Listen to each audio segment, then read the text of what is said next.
여러분 안녕하십니까? 코로나19 통합뉴스룸 KBS 7시 뉴스입니다. 코로나19 신규 확진자가 어제 하루 100명 들어 모두 9,100명을 넘어섰습니다. 신규 확진자 중 절반은 해외 유입 사례입니다. 이에 따라 정부는 미국발 입국자도 전원 2주 동안 격리 조치하기로 했는데요.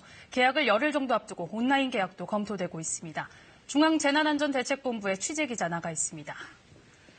이승훈 기자, 해외 유입 사례가 급증하고 있는데요. 대구, 경북 확진자보다 비중이 더 높아졌다면서요.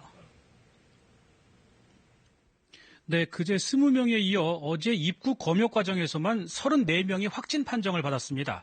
대구, 경북은 물론 어제 가장 많은 신규 환자가 나온 경기도보다도 많은 숫자입니다. 지역사회 확진자까지 합치면 전체 신규 환자 100명 가운데 절반이 넘는 51명이 해외 유입 사례입니다. 출발 지역별로 보면 유럽이 29명으로 가장 많고 미국도 13명이나 됩니다. 시도별 확진자는 경기도가 21명으로 가장 많고요. 대구는 확산세가 많이 진정돼서 14명으로 집계됐습니다. 이 밖에 서울이 13명, 경북 5명, 충남 3명 등입니다. 사망자는 어제 하루 6명 늘어 모두 126명으로 증가했습니다. 완치 환자도 꾸준히 늘고 있는데 어제까지 격리 해제된 환자는 모두 3,730명으로 전체 확진자 대비 완치 비율이 이제 40%를 넘어서게 됐습니다. 해외 유입세가 증가하는 점이 우려스러운데 정부가 추가 대책을 내놨죠? 네, 최근엔 유럽에 이어 미국발 입국자의 확진 비율이 높아지고 있죠. 이에 따라 정부는 그동안 유럽발 입국자에게만 적용하던 2주 격리 조치를 미국까지 확대하기로 했습니다. 시행은 금요일인 모레 0시부터입니다. 이때부터는 미국에서 들어오는 입국자 가운데 증상이 있는 사람은 공항에서 선제 격리에 검사를 하고요.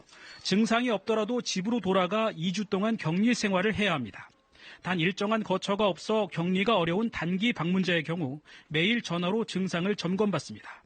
방역당국은 이런 지침을 따르지 않을 경우 1년 이하의 징역이나 1,000만 원 이하의 벌금형을 받을 수 있다고 강조했습니다. 이제 다음 주말이면 초중고 휴업 연장 기간이 끝나게 되는데 정부가 온라인 계약도 검토하고 있다고요. 네, 등교 계약과 온라인 계약 이 두 가지를 동시에 병행하는 방안을 고려하고 있다. 이렇게 밝혔습니다. 계약 예정일인 다음 달 6일 이후에도 학교별로 정상적인 수업이 불가능한 경우를 대비하는 차원입니다.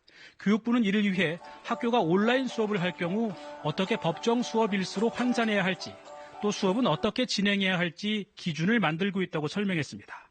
시도교육청은 원격교육 시범학교를 선정해 교육부의 모델 개발 작업을 돕기로 했습니다. 또 소외계층 학생을 위해 정부와 교육비를 지원하거나 스마트 기기를 대여하는 방안도 함께 마련될 예정입니다.